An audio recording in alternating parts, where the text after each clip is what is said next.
লোকবাদ্য নিৰ্মাণৰ লগত জড়িত শেখৰ দাসক সম্বৰ্ধনা জ্ঞাপন কচুজান আঞ্চলিক ৰঙালী বিহু সন্মিলনৰ কচুজান আঞ্চলিক ৰঙালী বিহু সন্মিলনৰ উদ্যোগত আয়োজিত হোৱা ৩৬তম ৰঙালী বিহু সন্মিলনত লোকবাদ্য নিৰ্মাণৰ সৈতে জড়িত লোকসকলক বিশেষ সম্বৰ্ধনা জ্ঞাপন কৰা হয়। সম্বৰ্ধনা কাৰ্যসূচীত অসুস্থতাৰ হেতুকে উপস্থিত থাকিব নোৱাৰা মাকুমৰ নিবাসী তথা ঢোল খোল নেকেৰা আদি লোকবাদ্য নিৰ্মাণৰ সৈতে জড়িত শেখৰ দাসৰ ব্যৱসায়িক প্ৰতিষ্ঠানত উপস্থিত হৈ সম্বৰ্ধনা জ্ঞাপন কৰে।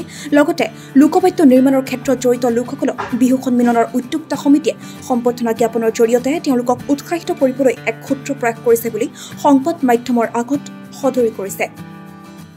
আজি আমাৰ ৩৬তম বৰ্ষক কচুজান আঞ্চলিক ৰঙালী বিহুৰ তৰফৰ পৰা আমাৰ এই যে যিসকল শিল্পী আমাৰ এটা অনুষ্ঠান এটা লোৱা হৈছিলে, এটা বিশেষ অনুষ্ঠান মানে আমাৰ সংস্কৃতিৰ লগত জড়িত সংস্কৃতিৰ মূল মেৰুদণ্ডৰ যি ঢোল খোল নাগৰাকে আদি কৰি আমাৰ দবাকে আদি কৰি যিসমূহ ঘনবাদ্য প্ৰস্তুতকৰণৰ এই লগত শিল্পৰ লগত জড়িত যিসকল শিল্পী তেওঁলোকক এই কাৰ্যক আমি উৎসাহ জনাবৰ বাবে আমাৰ বিহু সমিতিৰ তৰফৰ পৰা একোখন মানপত্ৰ লৈ এটা সম্বৰ্ধনা অনুষ্ঠানৰ আয়োজন কৰা হৈছিলে।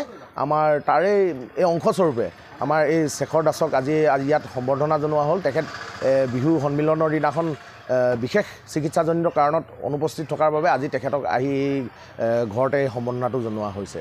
আমি তেখেতৰ সুস্বাস্থ্য কামনা কৰিছোঁ আৰু ভৱিষ্যতে যাতে জাতিটোৰ বাবে তেওঁ যি এই কাৰ্য মহান কাৰ্যত জড়িত হৈ আৰু জাতিটোক বিভিন্ন ধৰণে সহযোগিতা কৰি আগবঢ়াই যাব বুলি মই আশা কৰিছোঁ। ধন্যবাদ। তিনিচুকীয়াৰ পৰা কমল হাজৰিকাৰ প্ৰতিবেদন সচ দ্য ৰিয়েলিটি।